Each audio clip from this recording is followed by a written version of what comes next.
What's up, everybody? Welcome to Heresy Financial. My name is Joe Brown, and as you can see, I'm in a little bit of a different filming location and situation than I normally am. I am traveling right now, and so my next few videos might look a little bit different like this. I want to talk about the retail sales data that came out for September. Came out today. Today is Friday, October 16th.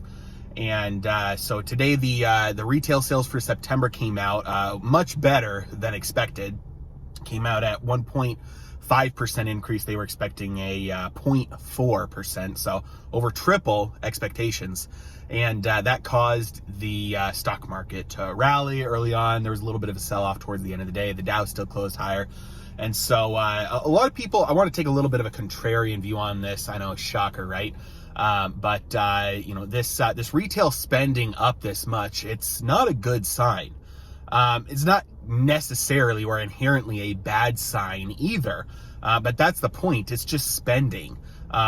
So as an individual, if you go out and spend money, triple the amount of money in 1 month than you expected to, is that good or is that bad for your own financial health? It depends. It shows nothing about your economic health. It might mean that you had, a higher income and you got a raise, or, you got a bonus that you went out and spent, or you've been saving up for something for a while that you went out and bought. So it might mean that you're doing better financially. Might mean that you're doing worse. You might have spent money you didn't actually have. So this spending just data by itself doesn't mean much.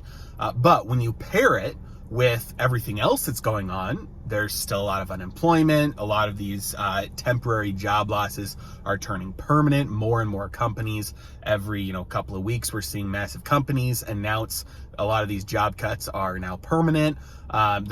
Disney announced a reorganization that will result in a lot of job cuts, permanent job losses. And the fact that, Peter Schiff tweeted earlier today that U.S. production is down, industrial production is down like 0.4%. And so when you pair this, when you're looking at, okay, Americans aren't making as much, there's more Americans unemployed. America as a whole, we're manufacturing less things than we used to, and that trend is still continuing. So we're making less money, we're making less stuff, and we're spending more. All we're doing is shipping our dollars overseas. We're becoming more and more insolvent as a nation. Now, we've done that in the past, right? We've shipped paper overseas for goods in the past. Think of the 60s. A lot of people look back on the 60s and think that was a great time. Everybody was really wealthy. We were on a gold standard.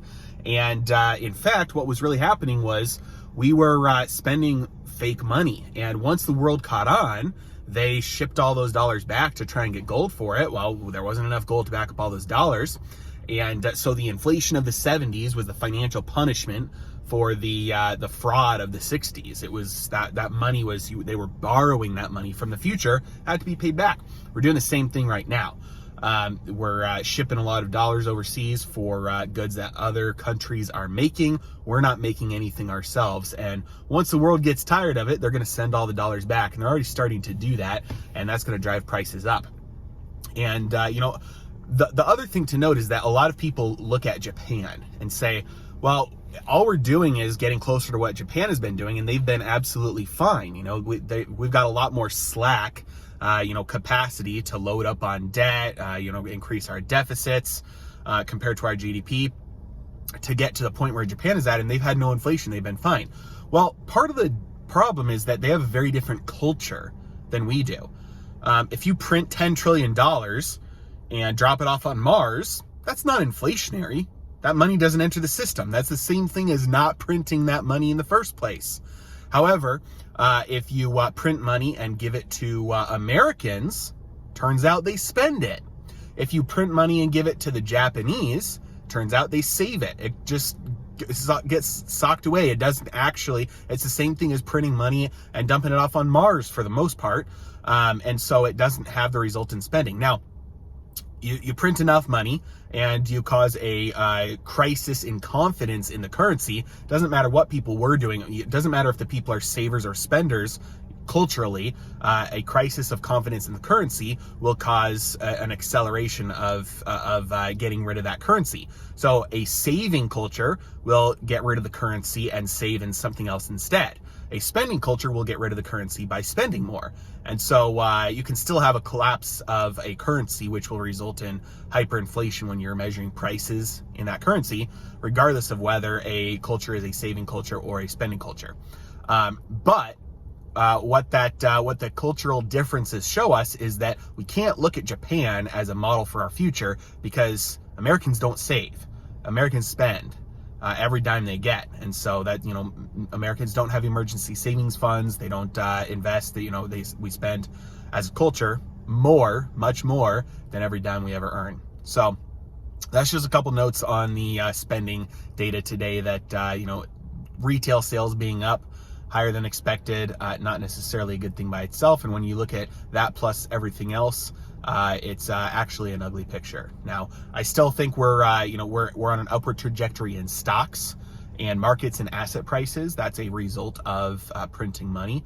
And so just because we have unemployment and job loss and incomes dropping and economic hardship and business closures, small business closures, that doesn't mean that we're not going to still see a big rally in asset prices for the next couple of weeks through the end of the year, in my opinion. So melt-up's still happening. Usually melt-ups and crack-up booms, if you will, if you want to use Austrian economics language, happen as a result of overprinting. And so Federal Reserve's balance sheet expanded more. They're almost up to a record. I mentioned this a couple of weeks ago, that for the last 2 months or so, it's been back up on an upward trajectory.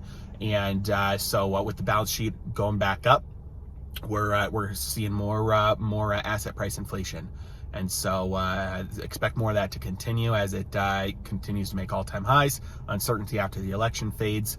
And so that's, I still expect asset prices to go up, even though the typical things people attribute to the stock market going up are actually things that should be making it go down. So that's all for today. As always, I really appreciate you guys, and have a great day.